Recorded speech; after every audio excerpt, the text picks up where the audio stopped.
sa apoy. Meron na sunugan sila? Ay, pawin pa ng apoy. Kasi, umpisa, tumanon. Yes, basin niya na. Nagilid naman ko. Balik sana, oh. Bumalik na naman ulit. Sabi ko, Balik kami nakalimutan. sabi ng kapitbahay namin, parang tumigil na lang talaga ako eh. Nagsawa ka lang siya sa kakain sa mga kabahayan. Kaya mga kapatid, sabi ko, medyo malapit-lapit na sa amin. Ayong apoy. Ako, parang ako, sino hindi matulungan na? Ang nilawak na ng nakain ng apoy, tapos andyan malapit na sa inyo ha? Sabi ko, Panginoon, ako, ano magagawin ko? Nakakaranta na ako, pero sabi mo, kasama kami ngayon, ipalamon kami sa apoy, oy, posible na. Kaya sabi ko, walang hiya-hiya talaga mga kapatid. Bumuman yung aming napatungan, isang pamilya talaga kami, sabi ng mga magnanakaw, siguro yun. Sabi na, ate, hindi pa kayo aalis? Sabi ko, hindi. Alis na kayo ate, malapit na kayo. Sabi ko, mauna na kayo. Sabi ko, samahin sa kayo, pababain ko kayo. Saan sila dumaan? Doon pa sa bahay namin. Pababa, para na maka-exit sila doon. Ang una-una talaga mga kapatid niya sa bahay namin, isang bugis. Kasi umakyat siya sa hagdan, siya sa may higa.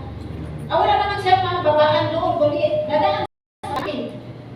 Tapos sabi ko, baba kayo kuya, kay may buntis ka naman kasama. Kailangan talaga maayos yung magbaba niya. Tapos wala nang ilaw. Kaya yung ano talaga namin, mga ilaw or mga sugar, mga ganyan. Gabi ba na? Pagkatapos mga kapatid, wala talaga kung hiya. Maraming mga tao, re-rescue lang sa akin. Ano mo tapos sabihin ng bahay? Bahala ka dyan. Sabi ko, Panginoon. Lagay ko na kami ko. Panginoon, Lagay, ipapasok ko sa YouTube eh. Ka ng mga angel. Gabi ko. Ang naalala ko mga kapatid, andun sa Bati bahay Jo. namin yung dalawang Bible story. Sabi ko, angel talaga to. Amen. Talaga ng sunog. Basta kayo hindi talaga kami masunog.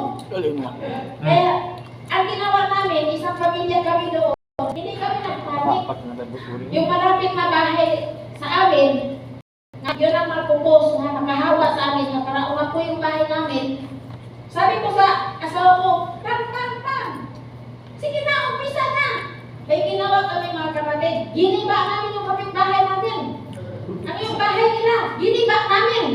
Ay, tama-tama na tulang tao yung bahay na katabi namin. Wala, gimanso sa asawa ko, yung hindi, yun ang lamunin ng apoy. Kaya sabi ko, wala, hindi nila alam kung anong ginawa namin. Andun kami sa bubong, hindi na nakita eh. Pagdating na ng mga rescue naman na magtulong sa pagbuhos ng mga tubig, yung kapitbahay naman kabila. Sila naman ang giniba naman nila. Kung malayo pa kami nito, pero luhod pa rin ako mga kasi hindi mo maraming yung apoy kung saan ang lamunin ng apoy.